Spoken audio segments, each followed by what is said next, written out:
Hey, Mike, how you doing? Hey, Mike, how you doing? I'm good. How are you? Good to see you. I'm doing well, thank you. Uh, Sorry I had to drop today. Oh no, I understand. You got things to do, people to see, places to go. Kids to pick up. There I you never go. look as dapper as Preston does. Look at that guy. Woo! What's up, This is Preston? this is the first time I put on the jacket since March of 2020. So, you know, Yeah. Good I'm looking. not saying that it fits. I'm just saying that I'm wearing it. I'm lucky I was able to get on a collared shirt. So appreciate you guys. Hey, Pam, it's good to see you. Good to see you too, my man. How are you? Doing all right, doing all right. Hey, Pam. Hey, And I think we're waiting on Rudy, and I'm gonna text him actually. I already did on my way in. Okay, good. Excellent. Well, the format for this should be pretty straightforward. I sent Preston, I don't know if you saw the questions I sent to them, but you may decide to do something totally different, which is totally cool. I just wanted to give them a little something. But it's up to you what direction you want to take. I'm going to just start off as just announcing myself as the host, and I'll introduce you as the moderator for our conversation today, and then really just take it from there and go whatever direction. What I'll do is to keep you on task as far as timing is concerned, making sure we stop for Q&A, which will be about 15 minutes before the hour. And I'll remind you of that when we get to that point. And I'll monitor the chat box and the Q&A. So if questions come up and stuff, you'll have those available to you as well. Okay. Yeah, I'm going to, for the most part, stick with the question that you have, and I'll improvise maybe just a tad bit. Mm-hmm. But we'll just kind of go with the flow, and just go with the flow of conversation and just feed off of each other, and add some additional insights. I will try to create opportunities to add some additional insights or expand on some things that we're discussing, but for the most part I'm going to stick to the script. Cool. I'm good with whatever you do. The good thing is the feedback I've been getting for the last 3 shows is people have really found value in this after show, because they feel like it's I think what the intention was to have a follow-up discussion, and the fact that we've kind of touched on some of the subjects but actually expand on it, I think has been really valuable, and people have really been giving us positive feedback about it. So Okay. the other thing, just so you know, I will let you guys know when we're recording, which will be about at the hour. And what I use that for is to put it on YouTube so people can find it later on. And I also have it, I'm setting up Facebook Live as we speak, so that'll be available for people to watch online as we go through this process. Okay. Just real quick, so we're going, how long do you want to do the panel discussion? You said what, 35, 45 minutes? Give or take, yeah, because introductions won't take very long. So I think once we do that, we'll be ready to go for the most part. Okay. And are you going to do the introductions of you want me to introduce each one? In the past, what I've done is say, could you introduce yourself? But it's really up to you how you want to do it. Okay, and then we'll go into it, and then leave it time for some additional Q&A. Okay, that works for me. Yeah, and if we don't, just as a backup, and I know you've done this before, Preston, I doubt we're gonna get through all the questions I wrote, and I imagine you might come with some. So if we don't get a whole lot of questions for some unpredictable reason, I imagine you can come up with a few things if you feel like it. But I doubt we'll get through all the questions we have already. Okay, good. Pam, we haven't formally met, so how are you? Nice to meet you. Love the work you're doing. I'm Preston. I know, I love it because I haven't met you formally, but I feel like I should already know you. And my youngest child's name is Preston. So when your name is used in meetings I'm in, I'm like, but his name is Preston. But I've never formally met you, but know of your legendary presence, but just never been in a meeting with you, which is so weird to me. Yeah, it's great to connect with you as well. Yes. And Mike, we've known each other for a little bit, but it's good to see you. It's good to see you too. Yeah, yeah. And I will say, both of you, all of you, have much better backgrounds than I do. All I have is a dirty whiteboard over here, but y'all look good.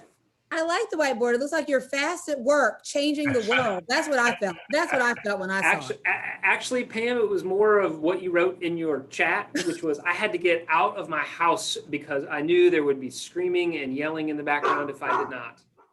I have my speech about not making noise down cold in this house. And you have to have a certain walk going down the hall to make it stick. Yeah. I was on a call the other day, and it was in the like 4 o'clock time frame when like the wheels kind of start falling off in our house, and my son comes barreling into my bedroom, which is where we sort of have a makeshift office set up, and he's like right in the camera view, and I'm trying to like hold him off with one arm, like stiff arm him, have a conversation. It was just, so I said, I'm going to try to do this better tonight and just go to my office.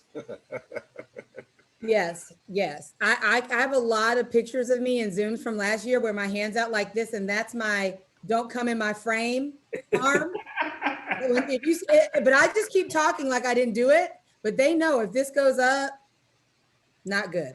You got a lot more. You got a lot more power with your children than I do, because man, if they're listening to you, they come right on in. Okay, I'm not hearing from Rudy. Yeah, I'm texting him now again. See. Huh.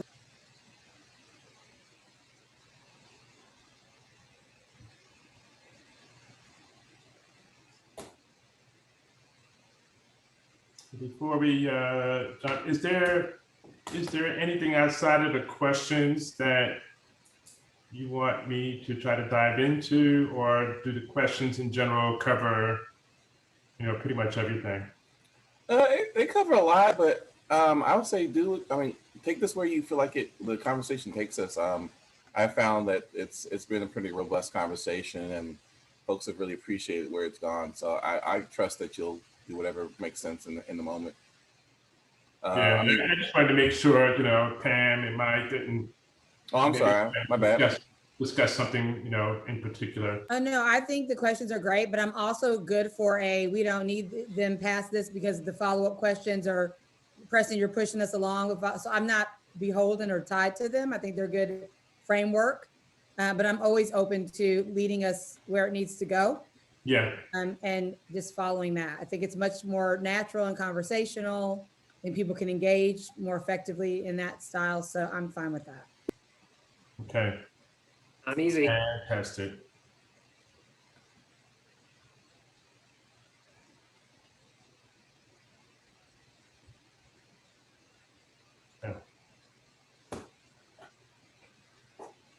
Well, I know Rudy is on my husband said he was right behind me in the pickup line today at school.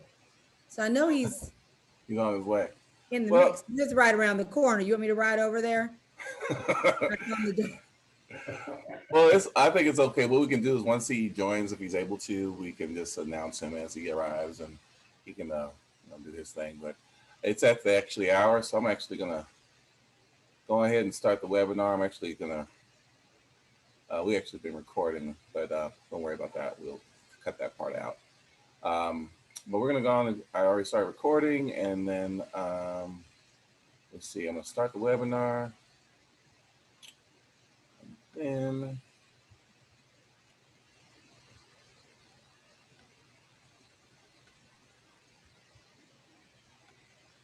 give me a second now. 1 second.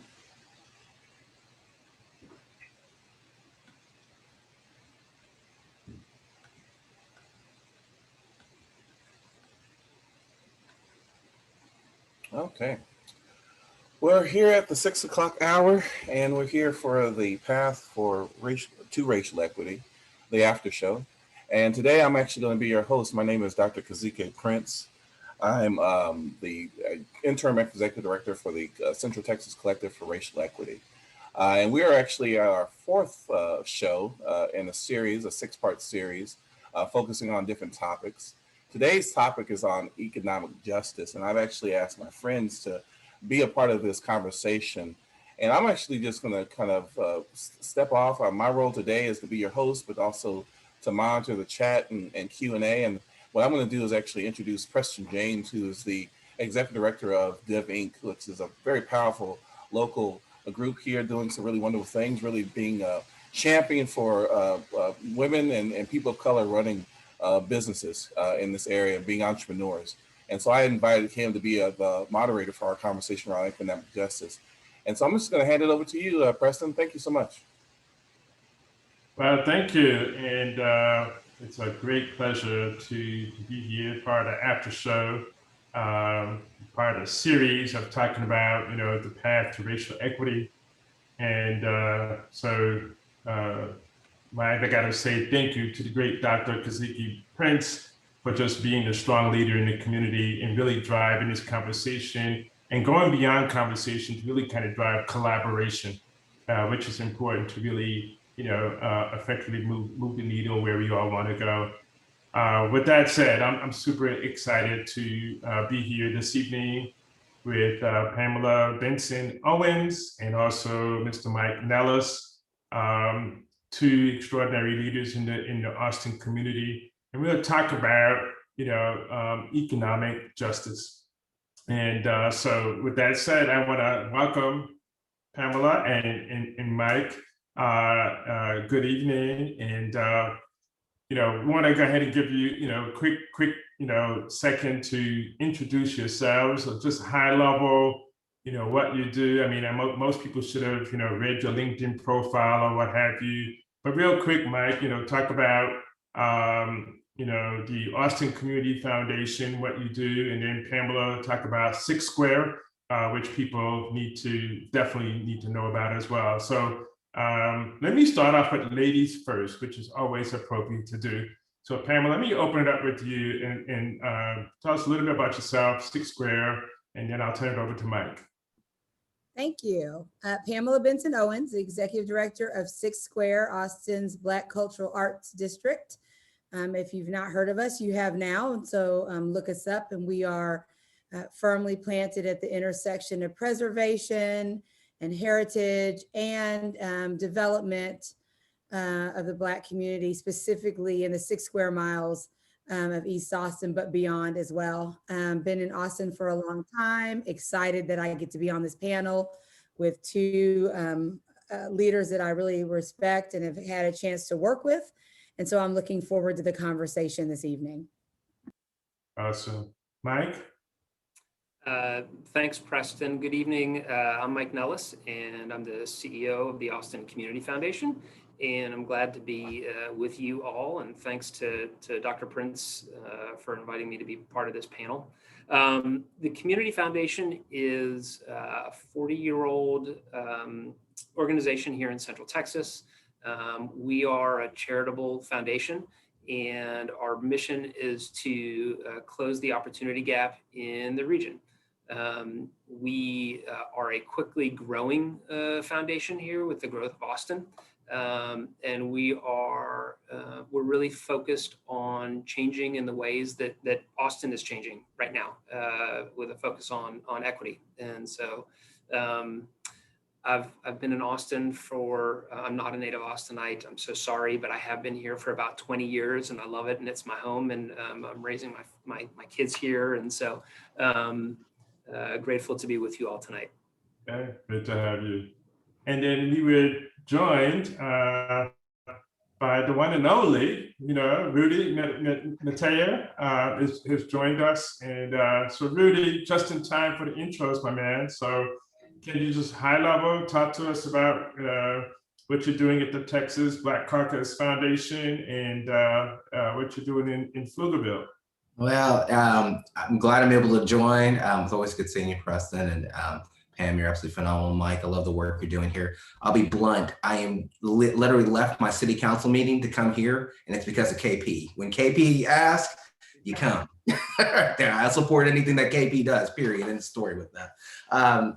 for me, I mean, it's actually quite time we're even talking about this. I just left, we were talking about some economic development goals and ideas that are happening on the Eastern Crescent, on the east side of 35, and the significant phenomenal development that's happening there, and that has benefited cities like Pflugerville, cities like Manor, which you're seeing in your Hutto, which you'll see in Taylor up and down that area right there, as well as the traditional Eastern Crescent of Austin as well.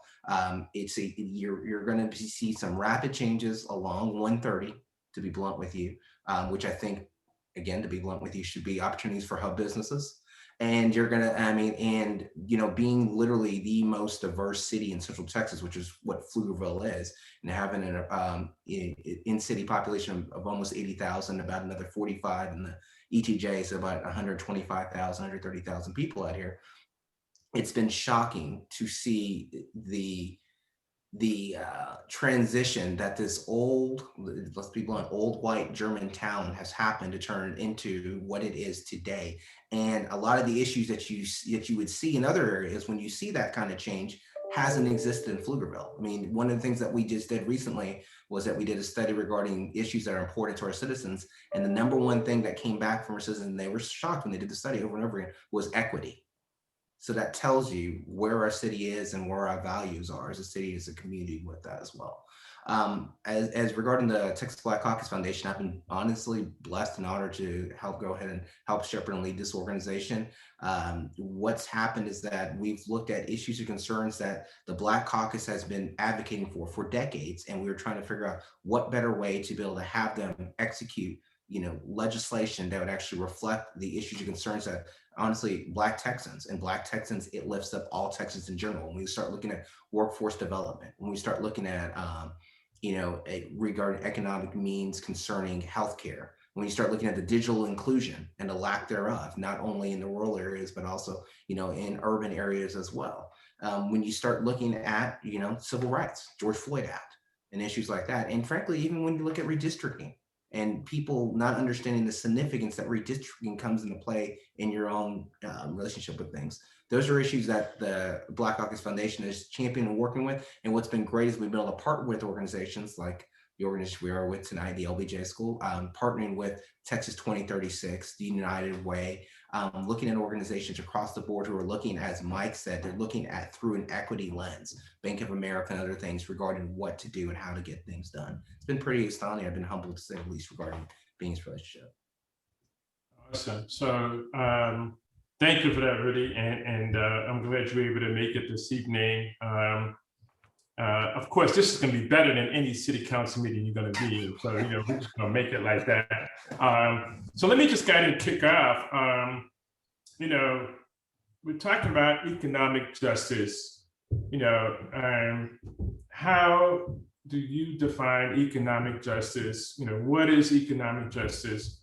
And why is it, important? Why does it even matter? Right? Because for a lot of people, I think, they think everything is fine, right? Go get yours, go get yours. I got mine, but what is economic justice? I mean, you guys want to start off, Pam? You want to start off with us? Sure. I love that question. And the reason why I love that question is because we talk about it a lot at Six Square. And we realize in the last couple of years, certainly, that we talk about it all the time, but not everybody else is talking about it all the time. And so there's a lack of education. So we've spent this last year educating and inviting people to realize that prosperity and justice go hand in hand.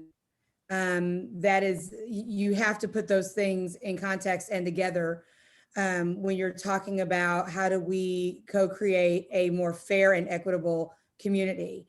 And so when we're sitting in these meetings and it's this narrative around, everybody has an equal chance here and to pull yourself up by your bootstraps. And then you're like, hey, surprise, not everybody has bootstraps, right? Yeah. Not everybody has boots.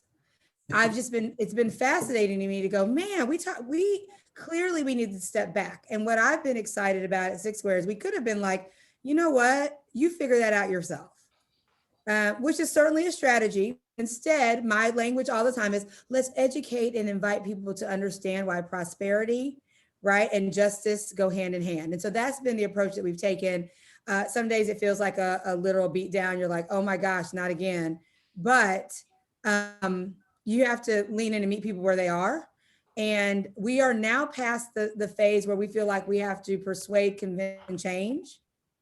We are just speaking from the context of it is. You're either getting in the minivan with us to move it or you're not. So we're really at that phase, and we're being really intentional and deliberate about how we deliver that message, how we partner, how we define collaboration, how we reset ourselves to be in an abundance mentality instead of a scarcity mentality. So we're doing that culture building work around like, how do we talk about this? How do we talk about this in a way that doesn't shut people down?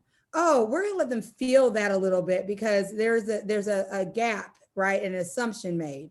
So we've been doing that work intentionally around our programming and teletown halls, Black Minds Matter events where we've asked people to come in so we can have these conversations. We certainly do not promise safe space, but we do promise that we're gonna allow brave space. And so for us, that's where we've been going, and it's a slow, long road, but we keep inviting people into the minivan. We will stop for some road trip snacks. We will let you get out and stretch, but we will ride together. Thank you, and I love I love that you called out the fact that prosperity and injustice go hand in hand. And I think we'll end up talking more about that. Mike, what's your take on economic justice, and why does it even matter? What's your perspective on that? My take is I should be quiet and just let Pam talk some more. Like she's got this down. Now, I mean, I think at the Community Foundation, we think about this at kind of a community level, and really we're looking at a community in which economic power is more. It's more evenly balanced. Economic gain is more equitably distributed across a community. Ownership, control, decision-making is more equitably shared across a region. For me personally, wealth, and when I say wealth, I think about sort of economic security. I don't mean sort of big wealth. I'm talking about just being able to pay your bills and live a high quality life. So wealth really isn't and shouldn't be considered a zero-sum concept. We all do better when we all do better financially. And so, for me, why this is important is because 52% of Black and brown households in Central Texas live in what's called liquid asset poverty, which means they can't withstand a shock to their financial system that would put them out of work for 3 months. It would be catastrophe for them. And that just is not acceptable in a community. And so we need to do better. Thank you. Rudy? Rudy's looking for a book. He's going for a book. Is it? Do I have it on here? Oh, okay. One of my kids took it. Okay. So I'm giving a reading assignment. Oh, no, there it is. Color of Law. Okay. So I'm not going to go on a soapbox, but I will say something. I think that Pam is exactly right when she says that I think as a country, I mean, some people are coming kicking and screaming, make no mistake. But as a country, when we are talking about things like systemic racism, these are not just crazy left-wing ideas that these people are making up where people are trying to understand it. And I encourage anybody who is still wondering, what are they talking about? What are these issues? I mean, Preston put it best, about, what we're talking about right here, because it's been systemic where we're at today. People don't know places like Levittown. They don't understand the idea and the concepts that back in, and that's only 1947. So when you're talking about hey, wait a minute. Oh, well, why are these people pulling themselves by their own bootstraps? Just like what this man right said, no one pulled themselves by their own bootstraps. Someone along the way bent themselves down and helped someone give them a helping hand to where they're at. It's true. And the issue is, what are we trying to understand why we need to go ahead and, as Mike put it, put more of an emphasis point on helping Black and brown people because of what's happened before. If the biggest transfer of generational wealth in our country is based on owning your own house, and you weren't able to buy a house in these suburbs, in these areas, and not because you couldn't afford it, but because you were Black, that's an issue. Because how are you going to be able to transfer that wealth to your kids, to your grandkids, and everything else from there as well? That was stopped, and that was done because of the law. It's one of the reasons why you've got to give, I give this Texas Supreme Court a lot of credit, Justice Guzman in particular, talking about how the law, lawyers, we have a specific obligation when it comes to equity and justice in this country because of the things that we've done in the past to stop Black and brown folks from being able to go ahead and advance and move forward from these things. These things didn't just happen in a bubble. I'm not telling you, I try to explain to people, when we're talking about systemic racism, we're not saying someone's got a mustache twirling and I'm screwing Black and brown people. No, we're talking about, hey, listen, how did these systems get in play in the first place that even to this day in 2021 are disproportionately affecting people? Okay, Councilman Rudy, I'll tell you a perfect example, the vaccine rollout. So I get the map late December, I think the 29th or 30th about the map, and I see that the vaccine rollout is happening, the majority of it, with only a couple little dots on the west side of 35. And I'm thinking to myself, are you kidding me? We know for a fact Black and brown people are disproportionately being affected by COVID-19, that 40% of all Black-owned businesses aren't coming back because of COVID-19, that we're seeing these percentages that these folks need the help over here, but this is what's happening over here? Well, guess what? Because of what's happening at the state level, who they had partnered with, where they partnered with pharmacies, which makes sense, pharmacies, doctors' offices, et cetera, to go ahead and get things done. And hey, we want to roll this out as quickly as possible. These are partners we've had in the past. We're going to do that. We're going to utilize them. They thought, hey, no problem. What they didn't realize, well, wait a minute. What if I live in a food desert and there is no HEB? There's not going to be a pharmacy there over there as well. Wait a minute. Okay, what if I go ahead and I don't have healthcare in my specific areas? How am I going to go ahead and approach that? How am I going to get the vaccine to whatever as well? And they didn't realize disproportionately, because of the system that was in place, why that occurred.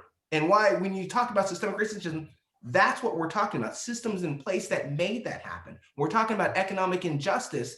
It's not that Black and brown people didn't want to aspire or didn't try to aspire, or didn't try to go in and get these things, or just lazy, as some people want to go ahead and characterize it as well. It's that, hey, listen, the systems in place did not allow for us to happen. And that's why we need to readdress these issues. Yeah. And all the things that you called out, Rudy, I mean, to me, what's been frustrating is, when folks don't want to acknowledge that there are these systemic policies or laws or things that are being done intentionally or unintentionally, but the unintentionality of it is the fact that, well, this is the policy, this is the law, this is what it is, and so therefore I'm just following the policy and the law. But when you follow the policy and the law that happens to be biased because it was created at a time, and so you are not part of the solution, right? You're actually perpetrating the injustice when you deny certain people access, whether it's education, whether it's healthcare, whether it's housing, home ownership, whether it's business loans or whatever. All this, and I think my takeaway is that this injustice, intentional, some people get bent out of shape. Well, it's not racist if it's not, intentional. Look, you are, we're discriminating against people, right? Based on policy, law, unintentional happening. And it's happening every day. And that impact, there's a social and there's an economic impact as a result of those actions. And if we don't acknowledge that there are policies and laws in place to your point, Rudy, only back in 1947, right? But there's some of them, I mean, you talk about what happened on the East Side, that was 1928, you know? And so the access to economic opportunities is not equitable. It's not equal as a result of all these things that are happening. And it's sad, and I'm just gonna throw this out there and I'm just turning it over. It's sad to run into somebody who is, 21, 22, 23 years old, and they're telling you in 2021 or 2020 that they are a first generation college student in 2020, right? So what does that mean for their family? Like, you mean to tell me in 2020, this is the first person out of a whole multi-generation of people that has the opportunity to go to college, right?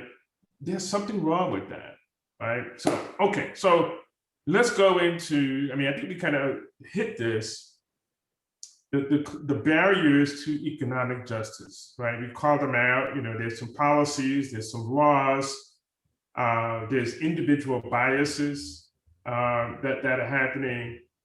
So, and I'm gonna leave this up to you guys a little bit. Are there additional barriers that we need to know about? Definitely call those out. But then I'm gonna kind of jump over a little bit and say, okay, we identify these barriers. What do we need to do to push through those barriers and create greater access to economic justice?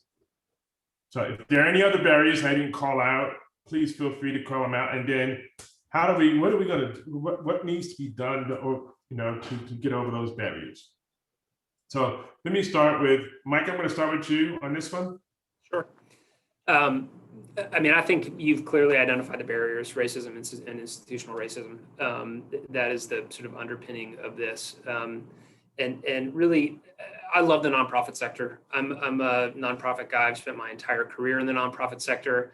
I'm a big believer in philanthropy. I love community philanthropy.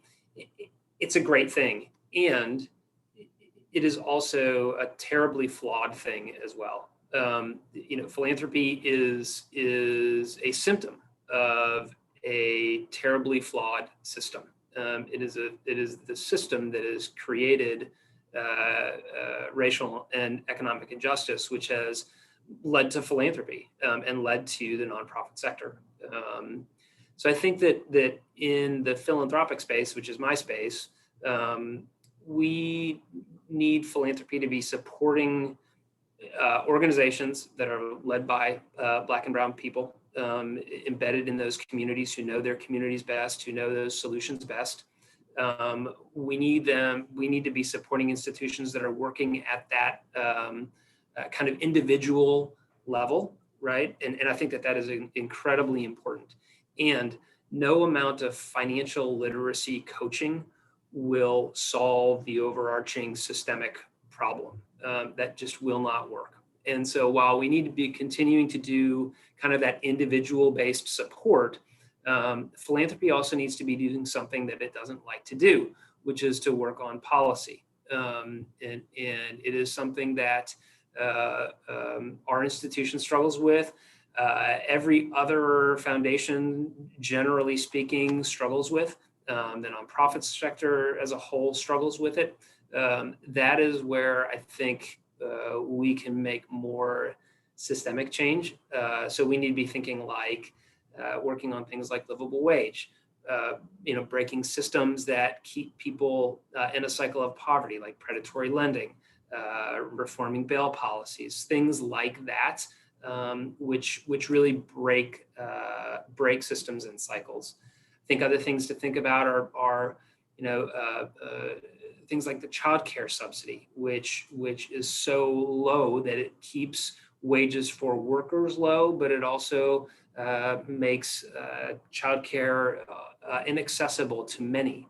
And so those underpinnings of economic security and economic justice are the things that we need to be focused on in this region.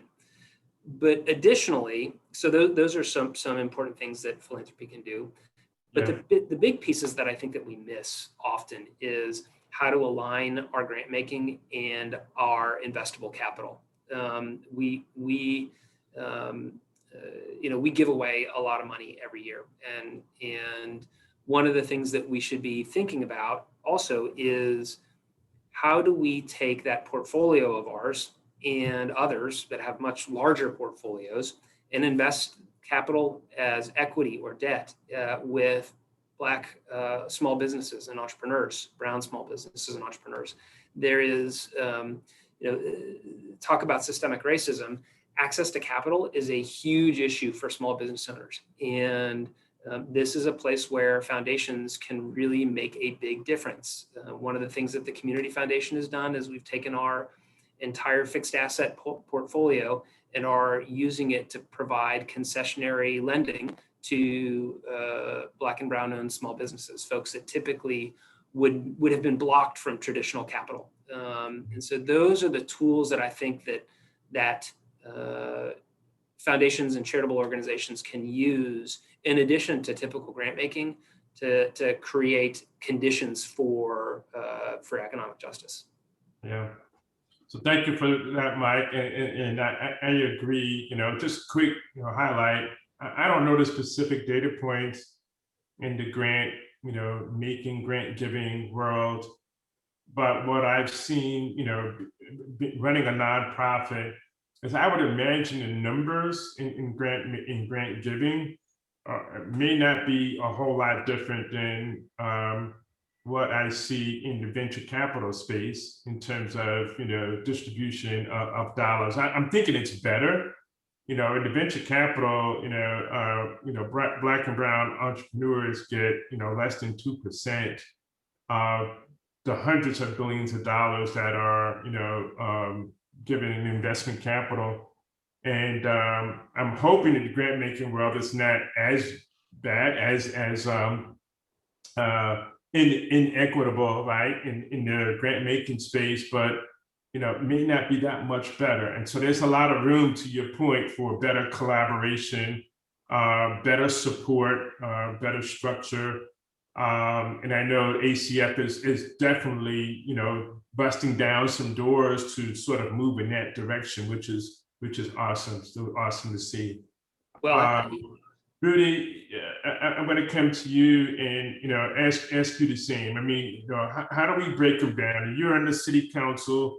You've done law. You've seen everything in the law side. The Texas Black Caucus Foundation. What barriers do we need to be tearing down, man? In addition to what Mike is saying, or in support of what Mike is saying, what do you see we need to be breaking down? I think Mike, I think you crystallized, especially the access to capital, because you find the business plans, Mike, for these small businesses, Black and brown businesses, they're not shakier than their white compatriots. They're just not. When you look at the bones and bones of the plans, it's just, let's be blunt. Who do you know? And how do they trust? And what they're going over there as well? And another further with that, who's in the room making a decision on these things? Because if you're not having that viewpoint or idea actually involved in a decision on these things, well, guess what? More likely than not, it's going to go to the wayside. I mean, I think all of us have been, Preston, Pam, KP, myself, we've been in rooms where we're the only ones. And we've seen how big of a difference it makes when we speak up and say, hey, have you thought about this? Or have you talked to someone about this? Because, these are things you need to consider. Or, by the way, I know somebody who does. I can't tell you how many people are shocked when I refer them to a Black friend of mine who does oil and gas law, or a Hispanic friend of mine who does wills and estates and probates. And they're like, wow, I can't believe these people out there. I'm like, they are out there. It's just, it's what is your perception? What is your viewpoint? Who are you associating yourself with? And and to be fair to these people, even in the Austin area, I graduated from Texas law. And it is one of the top law schools literally in the country. And it is still a struggle to get these major law firms to get Black and brown and Asian attorneys into these firms. And so we had to, luckily you have phenomenal local judges like Judge Laura Livingston, Judge Eric Shepard, and folks who helped create the diversity fellowship program that we're a part of, where we actually take 1L students, first year law school students, who they're usually first generation. I know, Preston, I know that's tough, but yeah, I mean, they're usually first generation students themselves, and they may not have the best grades, but we look at them, we look at their writing samples, we're like, okay, how about this? What if we spend first half of the summer with local judges, either to state, federal, appellate level, and the second half of the summer with these major law firms. And what we've seen is that once people have seen these students, once these students have been put in these environments and they see the work of these students, they start to look, wow, wait a minute, maybe when you start looking further out, and these people exist, and and they gotten hired. What's great is that the program's become a success to the point where, it's a very highly sought program over at the law school with it as well. But it was started out, how do we increase that pipeline? When do we work for that? I'll tell you that, if we're talking about the Black Caucus Foundation, the Black Caucus in general, Senator West and Senator Boris Miles have repeatedly said and working on bill and legislation regarding hub businesses. Because I'll be charitable and I'll say that they're not necessarily utilized at the level they need to be utilized in the state of Texas by entities that are required by law to utilize them. No, I'll leave it at that.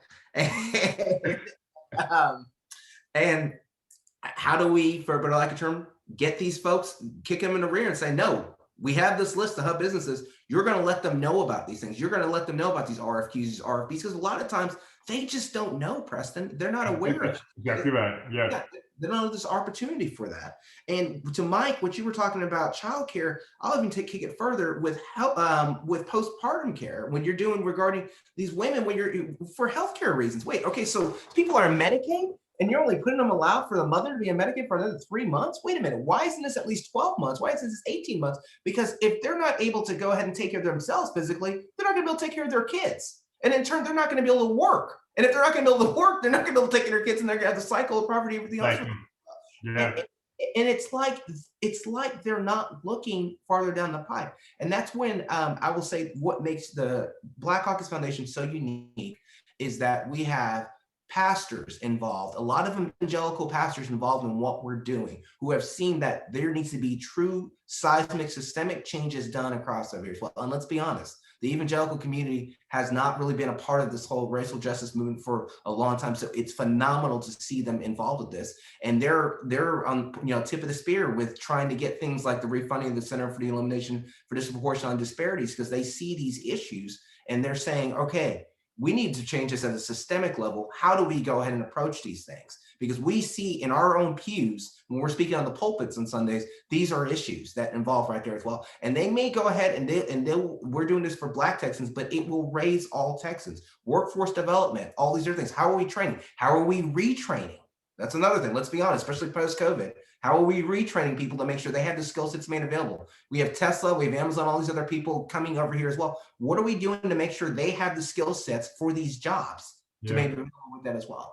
Well, it's interesting that you said that. I got off a call earlier today, and there's this, innovator, tech innovator. He's focused on human enablement. How do you empower people through innovation? He told me that research says that 65% of the jobs that are coming up online, right, are going to be jobs that don't exist today. 65% of the jobs that our kids, if you have children, are going to be getting do not exist today. And so how do you train people for jobs that don't exist? So it's a different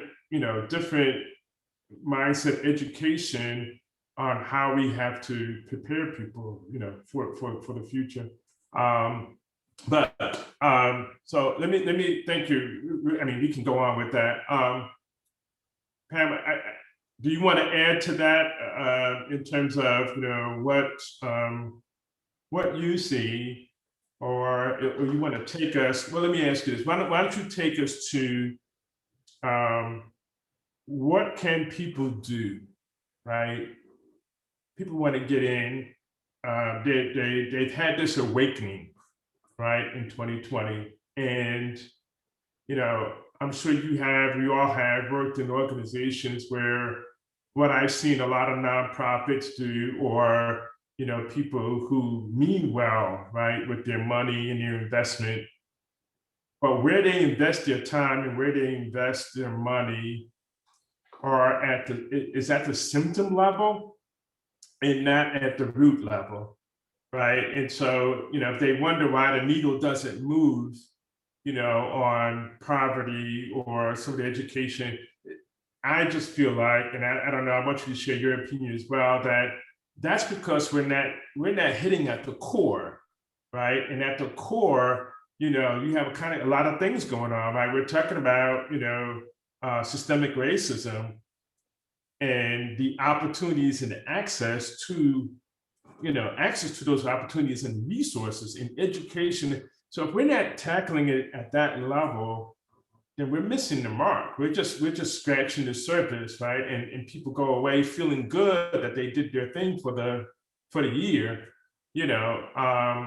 But what can we do better, more effectively going forward, from your perspective, Pam?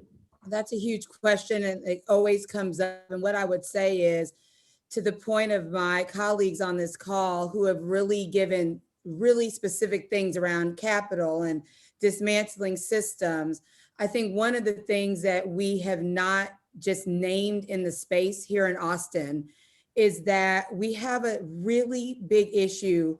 You've now read Color of Law because Rudy told you to. You've swung over to white fragility and picked that up. Now you're reading Caste. Thank you so much. We're excited. But hold on to your Birkenstocks, because here is the part that we don't talk about, which is in a town where we have what I would consider to be do-gooder syndrome, a lot of nonprofits, do-gooder syndrome. Many are confusing justice and charity, and it's killing us. Woo! Wow. Justice, say it again, Pam. Say it again. Justice is a way of being. Charity is a transactional action.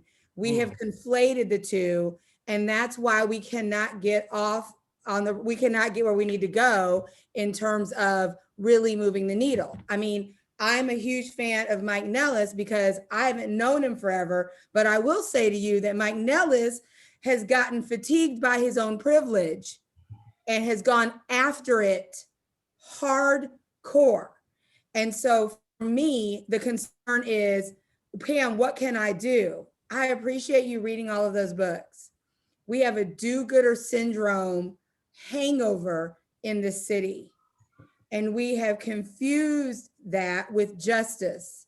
And that's why we get to the end of the year and we're still sitting here and people are shocked when Rudy says, let me show you the map for the vaccine. So when we do that, it's because we are uncomfortable now because it has been unearthed. And so if I am a person of privilege, I think I'm moving it forward, but really what I'm doing is I'm going to, with good packaging, defend fiercely my comfort, for sure, and my goodness, because we associate naming that we might have some bias as that we're not good people. And we need to separate that out and say we are conditioned and exposed this way.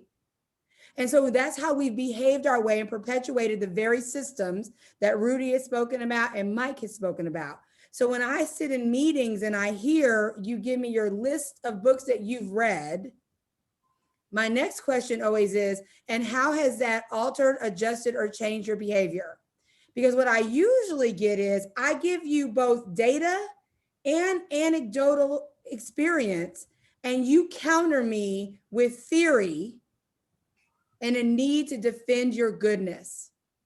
So until we unpack that we confuse justice and charity in this city, we will keep repeating it. And we all know very clearly, if you're a leader in the city, you will repeat what you don't repair fully. We keep cleaning out the wound a little bit, but there's still bacteria in there. It'll heal, but it's also going to be puffy. So when I think about like Mike in the game, Mike is literally cleaning out the wound. I'm not even sure how popular he is right now. I love him, but it's not a popular position. But it is necessary if we're going to actually dismantle and co-create an equitable community, period. Woo! Okay. Oh man. Good job, sister. In this Sunday worship that we're getting so far from Rudy and Pam. Mike, hard act to follow, my man. But I'm giving you the pulpit, Mike. You're in a very unique position, and as the head of the Austin Community Foundation, and Pam just basically kind of called out something pretty big, and you're in the trenches with this,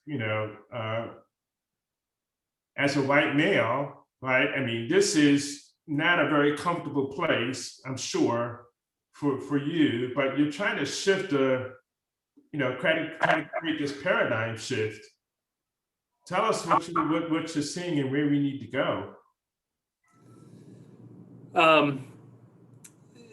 I think for white folks in this community and white leaders, one of the things that they need to do is to listen, read all the books you want, right?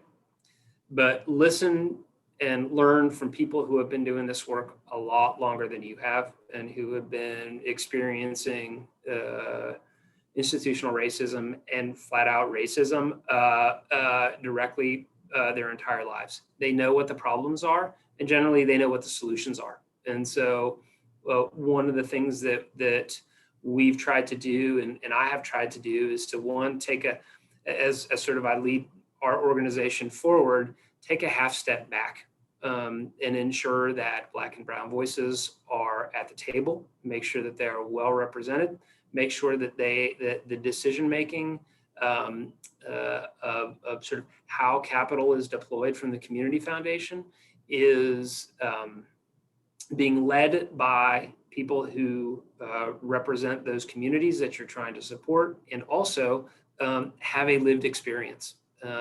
It's our community as a whole, but it is their community that they are trying to create solutions for. And so those are the things that I think we have implemented here over the last handful of years at the foundation.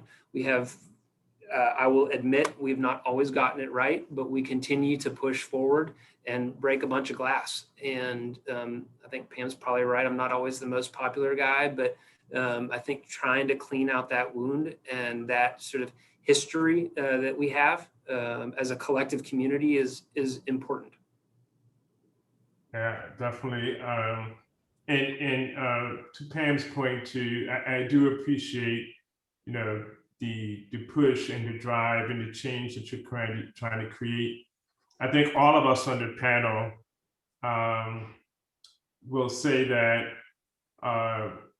we all have to be part of that change. We all have to be be at the table, and we have to lead. But this is a collaborative effort that has to happen, no doubt, right? I'm not going to sit here and say, Black people by themselves will solve Black people's problems. We know the answer. We probably know all the answers, or a lot of the answers, right? But we can use some support. We can use some help. Likewise, I think folks, white folks on the other side, I think they can use some help too in better understanding what they don't know, right? So I think, but we don't know what we don't know, right? I don't know what resources may be available to me. You might say, hey, there are different tools and mechanisms where we can get money and funding. I may not know about them. And the Black community may not know about them. But together, it's like we can actually do this, right? If we just go together, right? And stop fighting, each other or trying to deny, things that are there because you don't see it and you don't live it. But so anyway, one thing about that, Preston, is which was really interesting, and then I'll be quiet, is we were doing some work with our team here at the foundation with Dr. Prince, and someone said, Well, should we be getting, white people's perspective on this work? And his answer was, yes, they're part of this. They are part of this, and we need to be engaging them in this solution as well. You can't just sort of push them off to the side. They have to be engaged. Yeah, that's absolutely true. Absolutely true. All right, so I see Kazika is back on the screen. So that means, our time is coming to a halt. Kazika, doctor, tell me what I need to do. What you need to do next? Well, it's kind of like church when the deacon starts standing up, the minister needs to slow down a little bit, and then when the organ player starts playing, I don't have an organ, so I'm just standing up. But I wanted to open it up for our Q&A from our audience and encourage them, if they haven't already, to share their questions with our panelists here. This has been a very powerful discussion around economic justice, and I want to get to the very first question. And this question, I'll start with, it says, besides the fact that the system to get vaccines is all online, and Black, Latino, elderly people have less access, how do we actually make those changes now? Why are they not selecting pharmacies in low-income areas? Anyone want to get on that one? It's a great, I'll be blunt, because those pharmacies aren't there. I mean, literally, that's the issue. And it's the reason why, I'll give you an example, Councilmember Metayer in Pflugerville. And this is where, Stephanie Hayden, talking about sisters, talking about people who are in positions. And that's another thing. I'd be remiss if I didn't say this, particularly being an elected official. Run for these positions. Be in these positions. Make sure the people that represent you represent your values. They don't have to be Black or brown. I'm not going to say that, but they should be representing your values. And just like Mike, being a good ally, strong ally, like Mike is, that's what you need. Because you need people who are decision makers. People don't pay attention. The biggest government that affects you on a day-to-day basis is your school board and your city council. Those two things affect you for your roads, your infrastructure, to what your kids are learning, what are they eating, everything else up there as well. They affect you the most on a day-to-day basis, those two. So run for these positions with there. But to answer that question, it's a great question. They don't exist. So, I know that in Pflugerville, we've been blessed by just our tremendous growth to be able to have some of these things over here with that, with that. But what we're doing is that we're utilizing our rec center. We're using non-traditional, we are dealing with an unorthodox, non-traditional virus. We have to use unorthodox means to combat it. And we're sitting there to vaccinate people. We're setting up things at churches. We're setting up places over, at schools, because guess what? These schools in these areas, fire departments, guess what? They're in these specific areas. You've got to be in the communities where people live to go ahead and get the vaccination to the people who need it. Now, I'll also be real with you about this. We are having an issue with people that look like me because of the history of science in this country. I can't blame them for that. Not wanting to be a part of and working on these specific issues. And they don't want to get the vaccinated. So it's incumbent on people, leaders like ourselves on here, to have that conversation saying, hey, listen, we've got to use all the tool sets made available to make sure that, yes, vaccination, I understand your apprehension and concerns with science, but we need to get vaccinated. We want to get back, not to where we were, but to get better. Because remember, it wasn't all good for everybody when we were right before the pandemic. We want to get better. Where part of the tools we have to use in the tool sets is to get vaccinated. Yeah, and I'll add something to that really quick, because the vaccinations are an excellent example. But this same methodology also applies to access to financial capital, right? Because banks are not in some of these neighborhoods. So, part of the issue with PPP is that a lot of the small business owners did not have relationships with banks. Well, the banks don't exist in their neighborhoods, right? And so now you're in a catch-22, right? So financial, banks, and then also if you look at, healthcare, we're in a lot of the healthcare facilities. There's a lack of them in some of those neighborhoods. And then you look at also, food access, right? Because you have food deserts in a lot of the grocery stores don't exist, right? And so, all these things are not by mistake. They're not by mistake. And so we've got to do better together. Again, it's to identify and say, okay, we need to put these resources in place strategically in these communities so we can actually have better outreach and better connections and better serve these communities and remove these barriers, if you will, to access to the opportunities in education, healthcare, home ownership, et cetera, et cetera. Excellent. Anyone else want to get on that before we move to the next question? I just wanted to say, you can play that scenario out that Preston said for a variety of things. Childcare, not accessible. I got to take 3 buses to drop off my kid across town and then try to get back at work. Like you can apply a lot of economic frameworks to what was just said. It's not just food. It's not just healthcare. It's not just it's childcare. It's access, you know, to simple things that people I think take for granted. Like I have a child and they have a science project due. You know, I've got to get the supplies. It's not in my neighborhood. All of that, those circles start to, you know, become such a challenge. Then it's oppressive. And then after a while, you internalize it and you act it out. And so there's a whole other mechanism at play from that example that Preston gave.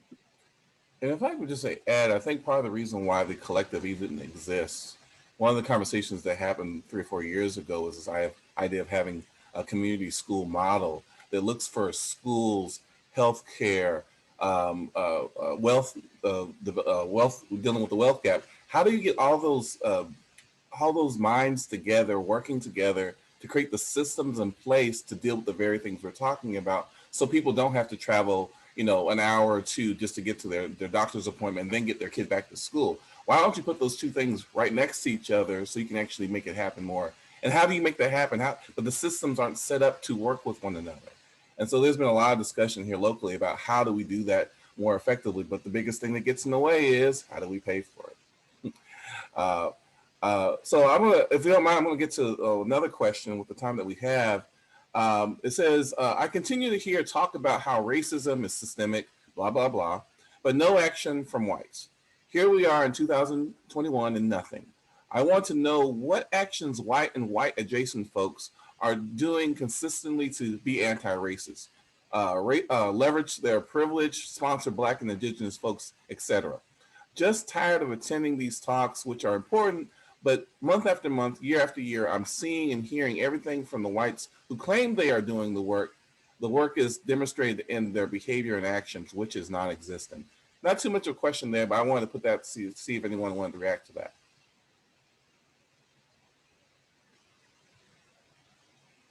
Well, yeah, I mean, I'm not sure I've got it. That's a long question, and I'm not sure that I can represent every white person out there.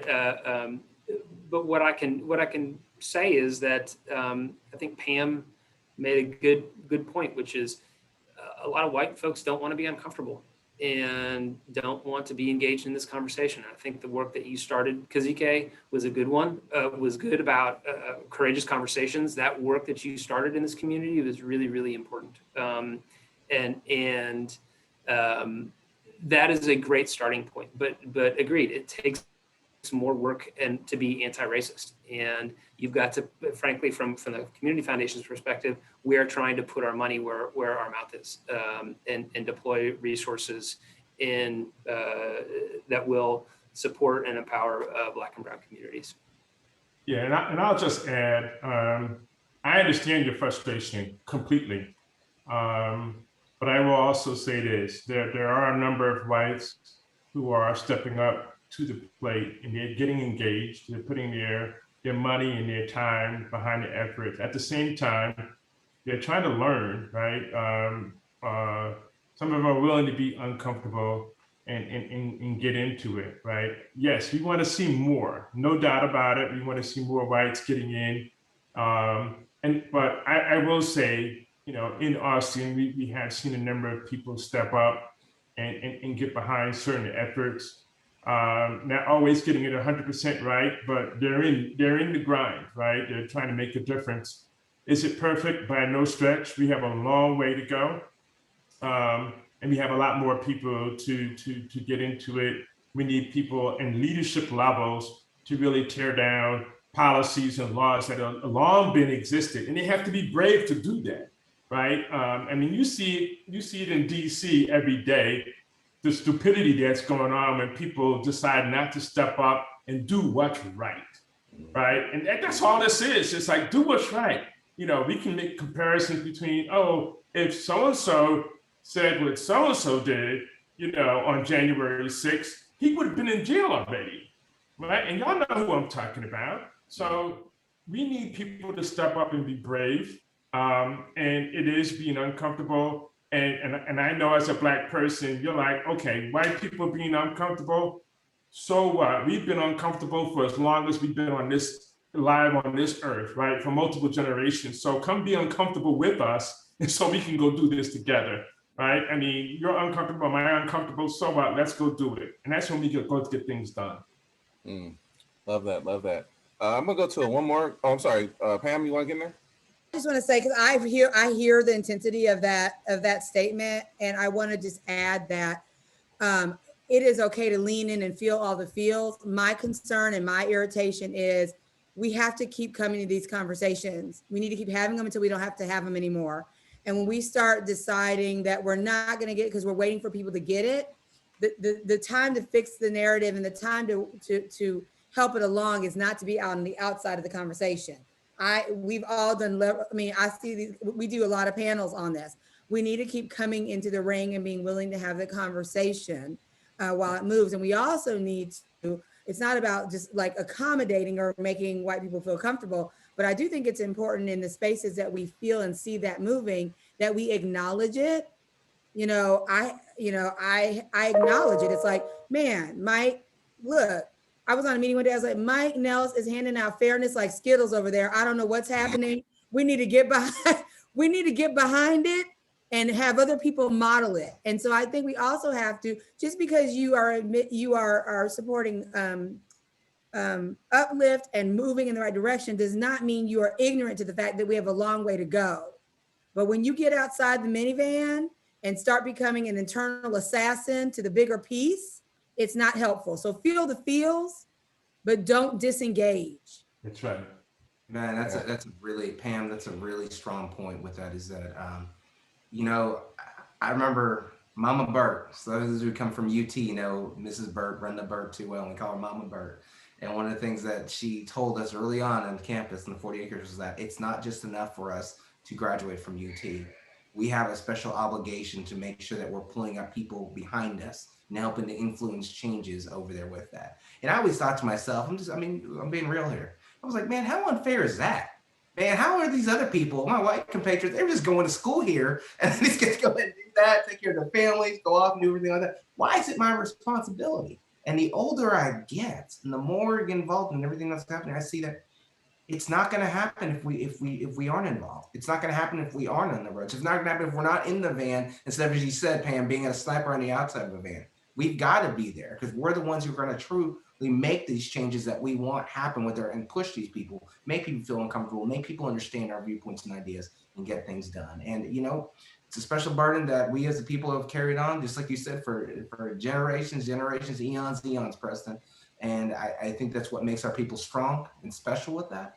And I also think that it gives us a unique perspective and opportunity to make the changes that we need to today. Well, Preston, I just want to say, one, thank you for leading this really powerful discussion about economic justice. We covered a lot of different topics. We were able to respond to some of the questions and statements from our audience. I do want to remind our audience that we actually are recording this webinar. We'll be sharing it over the next day or so folks can have access to this beautiful, really God-given genius that's been kind of given us today, and really encouraging you to be part of this conversation, because part of the challenge is that there is a lot of talk. And I think the concern is that how does this talk lead to action? But if you're not talking, you're not going to be taking much action. And it's oftentimes not going to be well informed. And so I want to continue this conversation. I want to, hopefully, as we've talked about before, that this is not the end of the conversation, it's a continuation of the conversation, And so I would encourage you to join us at the Central Texas Collective for Racial Equity to hear more of this and share it with your friends. If you want to support what we're doing over at the Collective, I've shared the link to our website. You can donate and be part of the Beloved Community campaign, because we're really trying to make some really meaningful change here in the Central Texas region around dismantling racial equity. And so I want to invite you to be part of that mission, that movement. And again, I want to thank Preston James, who is our moderator. We also have Mike Nellis from Austin Community Foundation. We also have Pam Owens, who has been a friend and is just been a wonderful person to know and be part of Six Square and what she's doing over there, reminding us that charity is not the same thing as justice. And then my friend Rudy. Brother, tell me how to say your last name, because every time I look at it, Hooked on Phonics don't work for me. Say it for me, brother. Well, you know what was funny? I heard Preston about to say it the right way, the French way, Metayer, and then he switched it to Metayer. We live in Texas, so it's Metayer, but Metayer. You know, I'm gonna do it the French way. I got a little French in me too. So Metayer, my brother. Yeah. Yes, and he comes to us. You know us Haitians. You know us Haitians, KP. That's right. That's right. And he comes to us from the Texas Black Caucus Foundation. Just glad to have everyone here. And I want to say a heartfelt thank you and appreciation for each of you and everything that you're doing here in the community. And thanks. Take care, y'all, and have a good night. Thank you, KP, for having us. Love you, bud. See ya.